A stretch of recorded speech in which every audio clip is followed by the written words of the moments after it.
During the first 6 weeks of this class, you've been learning Swedish massage techniques.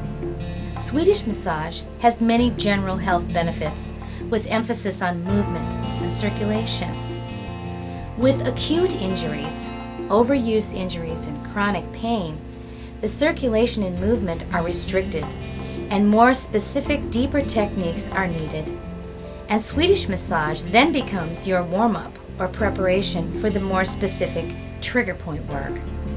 There are two types of pain that we need to recognize: acute and chronic pain, which are very different from each other. Acute pain is sharp and immediate. There's usually inflammation and swelling, and there is an observable cause. Direct work is contraindicated until swelling and inflammation are gone. Chronic pain is something vastly different. It's the pain that we've learned to live with. It's long-standing pain that's been there for years, so long that our posture, our gait, the way we move, the way we sit and sleep may be affected. There is no immediate observable cause, or the cause may have been long forgotten. The origins of these kinds of pain, according to Dr. Janet Travell, 80 to 90% of the time are trigger points. Some important facts about trigger points. Number one, they can make or break your practice. If you can relieve your clients of chronic pain, the word will get out quickly. Every semester we'll have students who have been living with chronic pain, in some cases for over 20 years. And by removing the trigger points, they are pain-free. Their range of motion is 90 to 100% recovered. Trigger points are lesions in the soft tissue that don't show up on x-rays. So they are oftentimes overlooked when patients complain about this pain to their doctors. An x-ray won't show this trigger point formation. And so oftentimes clients will think it's something in their head. But we know from Janet Travell's research, which has been in print for 40 years in journals and such, that trigger points are 80 to 85% of the cause of chronic pain. Bonnie Pruden in 1980 published a book called Pain Erasure and brought the information about trigger points to the general public. She got a lot of criticism for that, but she felt that trigger point work was effective, reduced pain to a very large degree, and there were very few side effects. For instance, a little tenderness to the touch for a day or two is really the largest side effect. An important point to remember about trigger point work is that oftentimes initially when you palpate and locate that trigger point, it'll be a sharp pain. It'll almost feel like this is an injury, we shouldn't be working on it. And that's the nature of trigger point work. But within 7 to 10 seconds, that pain will greatly reduce.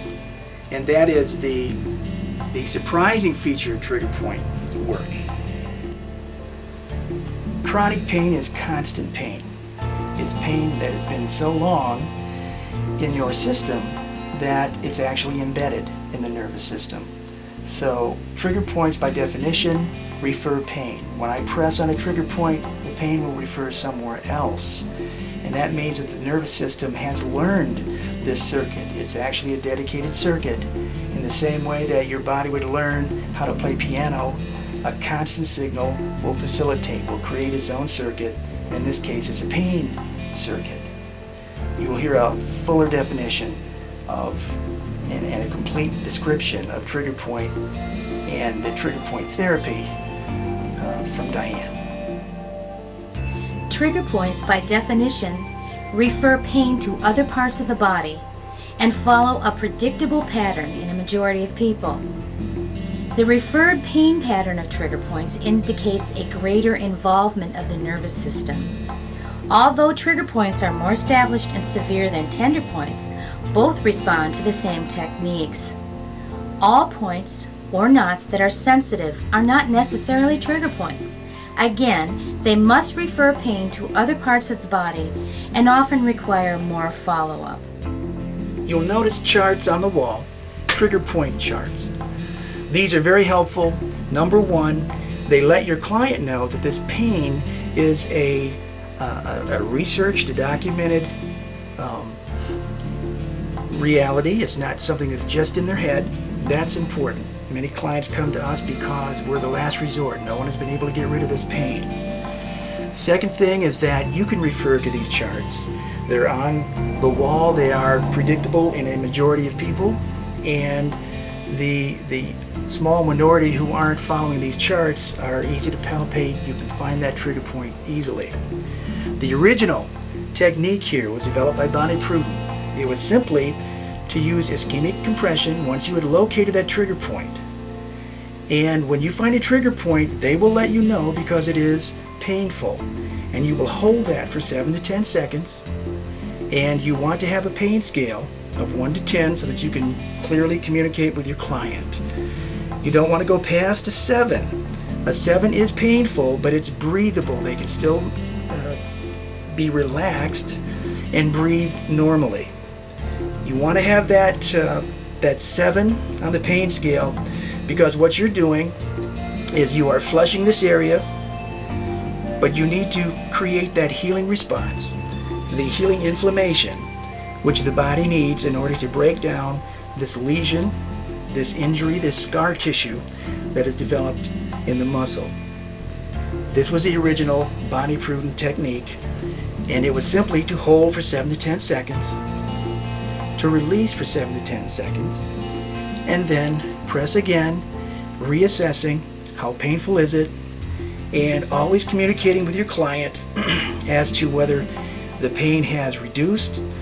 Oftentimes they'll say it's nothing but pressure. They'll even ask, are you still pressing as hard because the pain has reduced so much? That's the response you want. That is the simplest procedure that we have for trigger points. Developed from that, and additional to that, was a technique by Dr. Leon Chattel called INIT, Integrated Neurological Ischemic Technique, and we will talk about that in just a second. But first we want to demonstrate the simple trigger point technique of Bonnie Pruden. Let's begin. Warm and work each area well before any deep tissue work. And Dave has already done this. Now we're going to locate the tender point or trigger point. This is done more easily in an extended, lengthened, or tight position.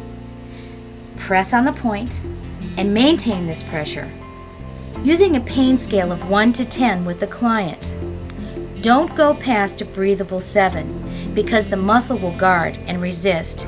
And we need to work at least at a 7 on the pain scale because that is what creates an inflammatory response, a healing response that the body will use to break down the fibrous tissue, the lesion or scar tissue from the injury. It's important for the client to know that there will be pain involvement, so communication with the client is essential. Joe, in order for this to be worked out, there's going to be a little bit of pain, okay?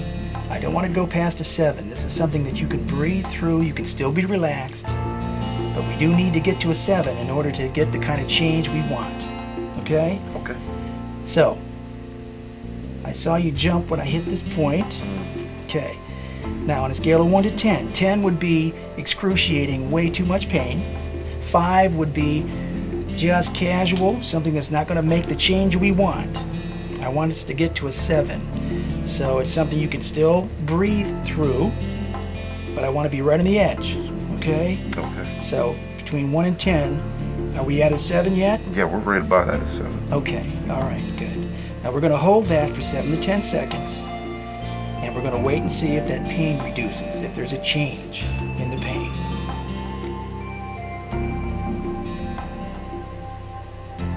Any change yet? Yeah, it's starting to lighten up. Okay. I'm going to hold this for another second or two, and I'm going to release so that can cleanse a little bit And then we're going to go back and we're going to reassess. Okay, is that the point? That is. Okay, now from 1 to 10. Are we still at a 7? About a 5. About a 5. I want to add a little bit of pressure, not too much. Okay, and I'm going to hold that. And you let me know when that changes. I can feel a little bit of release there. Yeah, it's starting to go down there. It's starting to go down. Good, good. And I'm going to release.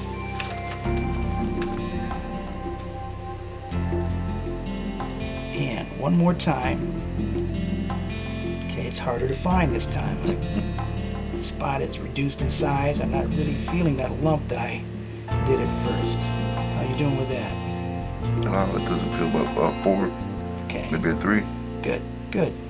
And I'm using more pressure than I started with. Ischemic compression is used to move stagnant fluid from the area and soften fibrotic damaged tissue. When the pressure is released, the resulting fluid rebound will cleanse the area and begin to restore normal circulation. Okay, at this point, we're going to give Joe a little bit of a break, keep him warm, and we're going to experience ourselves what a trigger point feels like and what the release feels like. And we're going to do that with some self-applied trigger point work. There is a wonderful book that we use in the second semester, Trigger Point Therapy Workbook by Claire Davies. He gives a very complete description of trigger points. He gives you wonderful charts that you can use, and they are something that you can use with your clients so that they can easily mark that. For instance, in your initial interview, they can mark that and tell you where the pain is at. You will then have a clear idea between this and your own wall charts where you might find some trigger points to work on. Nearly everyone will have some trigger points in the traps, okay? So here's what I want you to do. I want you to reach across to the opposite side, okay? Your thumb goes in the anterior part. You're going to reach up with 2 or 3 fingers, okay? And then you're going to support that elbow with your hand because that will help you get a good grip here and not tire so quickly. And I want you just to put some nice strong pressure there and work up from the lateral edge and keep moving to the neck itself, right up to the base where the shoulder and the neck join. You are very likely to find a tender trigger type point. Now, here's the thing. If you press on that and it hurts somewhere up in your forehead, that is the referred pain pattern we're talking about, okay? And if that feels like a headache, you may say, wow, that's exactly where it hurts when I get a headache. That's where the headache's coming from, okay? If it doesn't refer pain and it's still tender, the same technique will work to get rid of that tender point, okay? But what's important is that you feel that panicky feeling. Trigger points hurt. Your client may wonder if you should be doing this. You're going to need to reassure them. You also need to experience this. So I want you to press on that, a scale of 1 to 10. I want you to go to a 7, to the point where you are having to consciously control your breathing. That's what we want. That gives us the healing response, but it also gives us the control that we have a breathable 7 there. And within 7 to 10 seconds, sometimes a little sooner, sometimes a little bit longer, you'll feel the release. And then you can move to a new place, okay? And then cool that down. And let's move to the other side. And we'll do the same thing. Now, you put the thumb in, you reach and you pinch. And notice the difference from side to side. We have 2 different hemispheres in the brain. They process things differently. I'm sure you're familiar with some of that. And it plays out differently in those 2 sides of the body. You'll find one side that is more tense and sensitive than the other. And this is true for your clients also. Okay, same sequence. You're going to pinch, you're going to move to a 7. Now, don't go easy on yourself. you need to be aggressive here. This is a more aggressive type, a more specific, deeper tissue type of therapy. In fact, this is the first time you're really getting to a therapeutic level with your massage work. Okay? Swedish massage is excellent, but it is general. When you have specific areas that need to be released, you've got to be more specific. This is the technique you're going to use. You will find trigger points in several different areas of the body. Now that you have felt what it feels like to locate your own trigger points and tender points, you're ready to work on each other in class. Your instructors will split you up into groups so that you can utilize your trigger point techniques. Now that you have seen the simplest form of trigger point work, we will introduce you to a simple 4-step sequence called Integrated Neuromuscular Ischemic Technique, or INIT. This is taken from Dr. Leon Chatel's book, Modern Neuromuscular Techniques. Let's begin the 4-step sequence. The first step is the same as we used in the trigger point protocol. Locate the tender point or trigger point in the extended, lengthened, or tight position. Press in the point and maintain this pressure. Now for step 2, we're going to take this one step further. Move the client passively into a slackened or loose muscular position, continuing to hold the point. The correct position will substantially lessen the pain, helping the muscle to let go.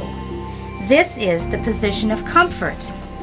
The position of comfort lessens pain and reduces the neuromuscular defensive reaction.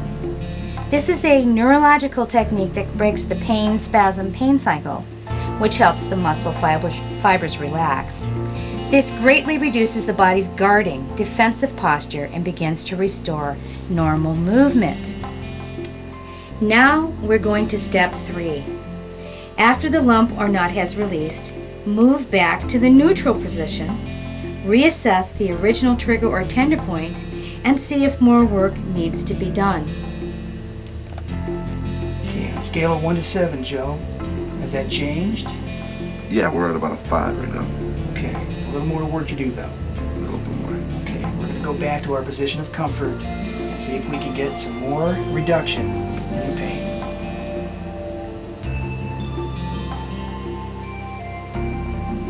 Any change? We're at about a 3. Okay, so it is going down. Good.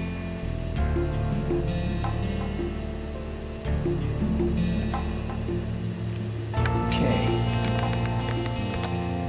Not nearly as large a lump there as we had. Okay. Now for step number 4. Follow with a tense and relaxed sequence in both directions and do a slow final stretch. The client uses 20% effort on the isometric to reset spindle cells. Tap to cue the direction of the stretch. The tense and relaxed sequence inhibits the target muscle in 2 ways. An isometric contraction of the target muscle with 20% effort produces a direct inhibition or weakening of the muscle generated from the Golgi tendon organs of the muscle, which helps the muscle lengthen. An isometric contraction in the opposite direction, the antagonist muscle, produces a reciprocal inhibition weakening of the same target muscle by the spindle cells of the antagonist muscle. This also helps the muscle lengthen and works because of the communication between the Golgi tendon organs and the spindle cells. With this tense and relaxed effort, the client actively resets the tone and erases the memory of the involved muscle. This proprioception, or awareness through movement and position, is part of a system that consciously and unconsciously monitors and controls coordination throughout the body. Now let's review. You can all follow along in page 1 of the INIT handouts given to you by your instructor. Step 1. Locate the tender point. Joe, is that a tender point there? Yeah. Okay, scale of 1 to 10. I want to get to a 7. I don't want to go past it. I want you to still be able to breathe, but there's going to be some pain. So 1 to 10, where are we at? We're at about a 7 or 8 then. Okay, so I'm not going to go any deeper than that. Now I'm going to do something to try and reduce this pain. Step 2. Move the client passively into a slackened position of comfort. Is that helping with the pain, Joe? Completely. Okay. We're going to hold that a little bit longer. Now on a scale of 1 to 10, where are we at? 3. 3. Good. Good. All right, and we're going to reassess, see how we're doing here. Step 3. After the knot has released, move back to the neutral position and reassess the original trigger point or tender point and see if more work needs to be done. Okay, that feels like the same spot, only smaller. Is it the same spot, Joe? Same spot, yeah. Okay. And I'm going to press a little bit more, try and work this out. And where are we at on the pain scale? I'd say about a 4 to a 5. Okay, and I'm pressing a little harder than I was, so that's good. We're making progress. We're going to go back into our position of comfort and try and reduce this pain a little bit.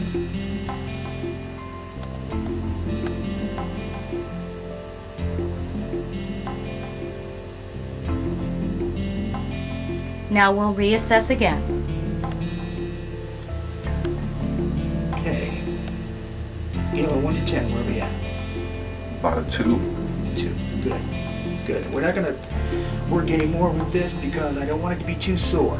So we're going to do a little bit of resetting our proprioception, and then we're going to cool down. Step 4.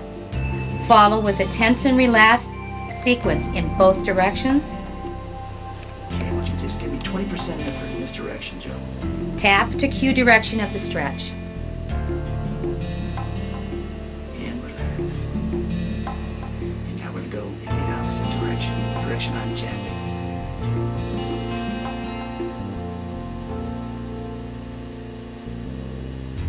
And relax. And now bring your shoulder up a little bit.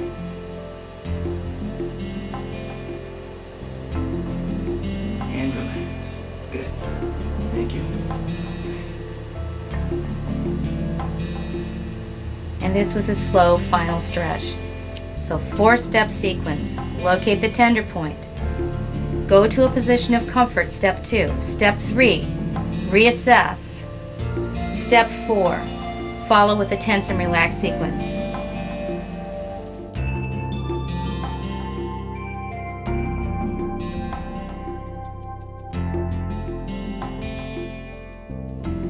Now remember to cool down.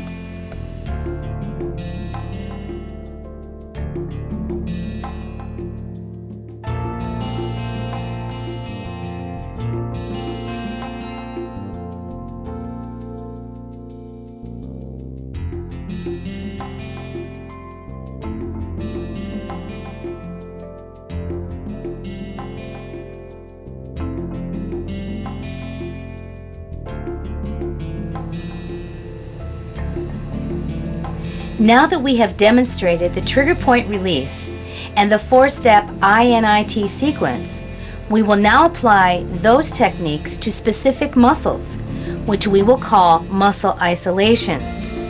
We will demonstrate the beginning position, the position of comfort, and the lengthened position with an isometric tense and relax to reset proprioception.